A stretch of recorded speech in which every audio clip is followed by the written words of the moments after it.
My physician group practices primarily in the men's health space, and I wanted to touch on a topic that is fortunately not very common, but is dramatically life altering for those affected. And that topic is priapism, which is typically defined as a painful, prolonged erection lasting generally longer than 4 to 6 hours, depending on what resource you consult.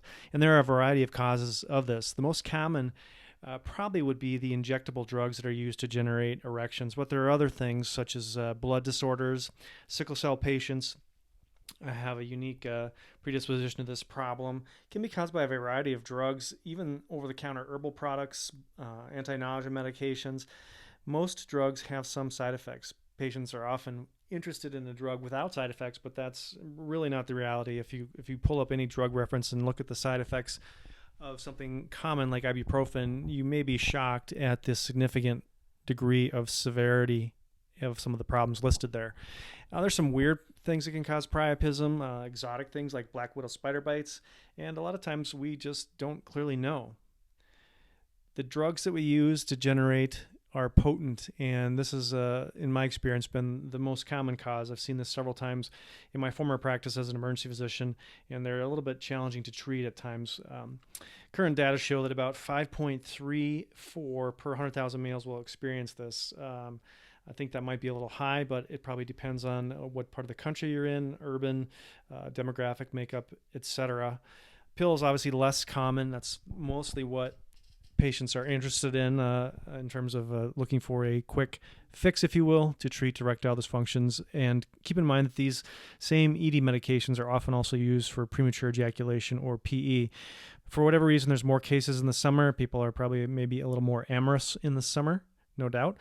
This is not a condition to chat up with your buddies or delay seeking care. It's something that really requires immediate action. And unfortunately, the few cases that I've seen in the emergency department in the past recent years have been delayed, and one, unfortunately, waited 2 days with catastrophic outcome and results. Time is really critical. What happens is the tissue becomes fibrotic or fibrosed, and you can think of that as just inflexible, thick, dense. It's not going to expand. It's not going to allow blood flow. It is going to ruin the sex life. Unfortunately, even those that get treatment still have some ongoing problems, which could range from painful erections, inability to get a erection suitable enough for penetration. There are a variety of other things can happen despite intervention.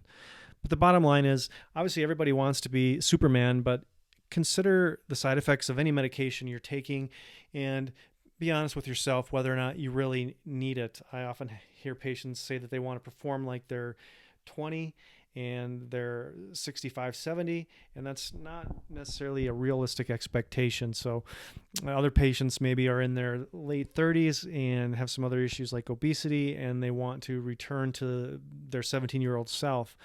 Keep in mind that there are changes that occur with age and changes in physiology, and be realistic about what the results could be or what they should be, and have just a frank, honest discussion with your prescribing doctor so that reasonable choices can be made to find a solution that provides results, satisfaction, and doesn't put you in harm's way. If you like this, please comment, like, and subscribe. As always, I hope you have a fantastic week. Be safe, be well.